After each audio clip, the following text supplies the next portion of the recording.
안녕하세요. 진학TV 제이입니다. 오늘은 그렇게 가기 어렵다는 의예과에 가신 분을 힘들게 모셔왔는데요. 네, 자기소개 한번 부탁드릴게요. 안녕하세요. 경희대학교 의예과 21학번에 재학 중인 이승은입니다. 네, 오늘 이승은 씨와 인터뷰를 한번 진행해 볼 건데요. 자세한 얘기는 카페에 들어가서 진행해 보겠습니다. 가볼까요? 봅시다. 네, 저희가 카페 안으로 들어왔는데요. 첫 번째 질문부터 진행해 보겠습니다. 혹시 고등학교 때 내신이랑 활동 같은 걸 어떻게 하셨는지 여쭤봐도 될까요? 네, 저희 학교는 과학중점학교여서 문과, 이과가 나눠져 있었어요. 그래서 저는 이과였는데 전 과목 내신으로 하면 1.31 정도였고 이제 주요 과목 국영수 과로 하면 1.23, 24 이 정도였던 것 같습니다. 3년 내내 의대를 진학하셨었는지 또 그랬다면 이유를 만약에 아니라면은 그럼 중간에 어떻게 바뀌었는지 한번 얘기해 주실 수 있으신가요? 의학 드라마나 다큐멘터리를 봤을 때 멋있게 보이기도 했고 또 부모님들도 원하셨고 저도 일단 의대가 아니면 몇 번이라도 재수를 하겠다 이런 마인드로 공부를 시작했는데요. 생기부에 적힌 것 경우에는 생명과학이나 의학 위주로 좀 아예 의대로 확실히 노선을 잡고 생기부를 설계된 것 같습니다.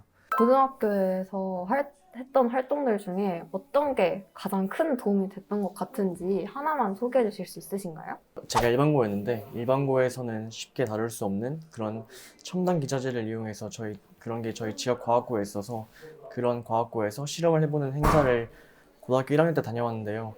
그래서 이런 실험을 토대로 2학년 때는 제가 봉사활동을 요양원에서 했었는데 그렇게 봉사활동에서 어르신들이 퇴행성 관절염에 걸리신 모습을 보고 이것과 노화와의 상관관계가 궁금했다. 그래서 이런 내용을 보고서로 작성했고 또 3학년 때는 여기에 대해 좀 더 넓혀서 자율동아리 활동으로 제가 1학년 때 했던 그 실험과 2학년 때 했던 그 봉사활동을 통한 보고서 내용을 합쳐서 이렇게 노화에 활성산소가 노화의 주된 원인이 되는데 이제 이거를 항산화 효과를 통해 이를 조금이라도 억제할 수 있을지에 대해서 실험해보는 그런 실험을 자율동아리 활동을 통해 했었어요. 이렇게 학년 간에 유기적으로 연결되는 이런 활동들이 저의 생기부와 또 자소서를 쓰는데 큰 도움이 됐던 것 같아요. 의대의 가장 큰 장점이 뭐라고 생각하는지.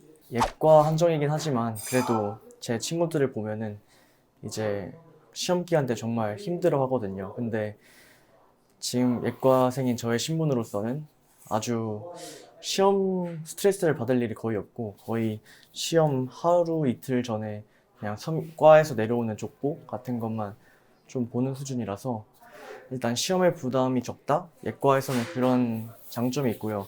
또 남학생들 같은 경우에는 이제 군대를 군의관, 공보 이런 쪽으로 가기 때문에 저는 이제 군대를 좀 졸업하고 늦게 간다는 장점이 있죠. 근데 그만큼 기간이 일반 현역의 2배이긴 하지만 그래도 몸이 편하다는 점에서 그런 것은 어찌 보면 장점이라고 생각할 수 있을 것 같습니다. 의대는 예과 전공 공부가 많이 빡센지 커리큘럼 간단하게 소개해 주셔도 좋을 것 같습니다. 예과생 같은 경우에는 의학을 배운다기보다는 기초과학 중심으로 많이 배웁니다. 의학에 대해서 배우는 게 하나 있는데 의학용어라고 해서 뭐 우리 뼈의 이름들 아니면 질병의 이름들 이런 것만 영어 이름 외우기 정도의 그냥 영어 단어 외우기 같은 그런 과목이고요. 저희 예과 성적은 제가 병원을 선택해서 어떤 과를 고르거나 병원을 선택할 때 그 성적이 포함되지가 않기 때문에 예과에서는 성적 스트레스를 받지 않아도 됩니다. 이런 경우에서는 의대생인 게 너무 좋았다. 근데 이런 경우에서는 의대생이었던 게 오히려 도움이 안 됐다. 이런 경험이 있으신가요?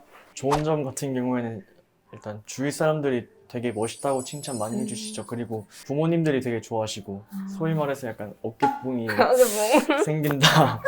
그래서 약간 저한테 되게 칭찬도 많이 해주시고 부모님께서 그리고 안 좋은 점이라 하면은 뭐 의대생이라고 모든 걸 다 아는 건 아닌데 예를 들어 친구들이 뭐 야 이거 뭔지 알아 했을 때 모르는데 했을 때 의대생이 그것도 모르냐면서 약간 놀림받을 때가 있습니다. 인서울, 치대 또는 수의대 vs 지방대 의대 중에 선택을 하게 되신다면 무엇을 선택하실 건가요?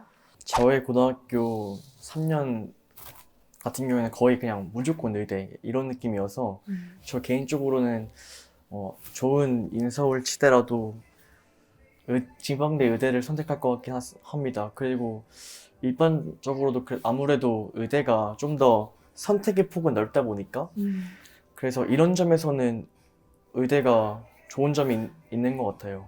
고등학교 의대 입시로 돌아간다.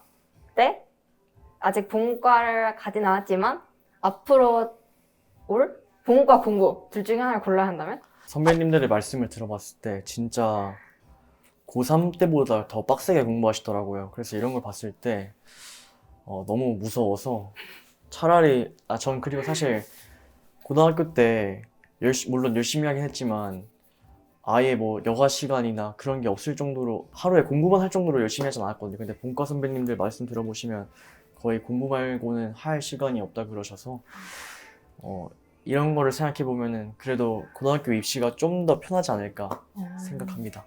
그러면 고등학생 때 몇 시간씩 자고 공부했는지. 침대에서 누워서 잔 시간은 한 서너 시간 정도였던 것 같고요. 근데 책상에서 잔 시간까지 합치면 한 6시간 정도이지 않을까. 거의 2배 아닌가요?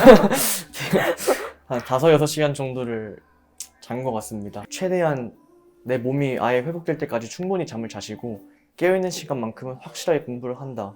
이런 쪽을 선택하시는 게 더 좋을 것 같다고 생각합니다. 지금까지 제2의 의치한 인터뷰였는데요. 네, 오늘 첫 번째 인터뷰 같이 해주신 소감 한번 말씀해 주실 수 있으신가요?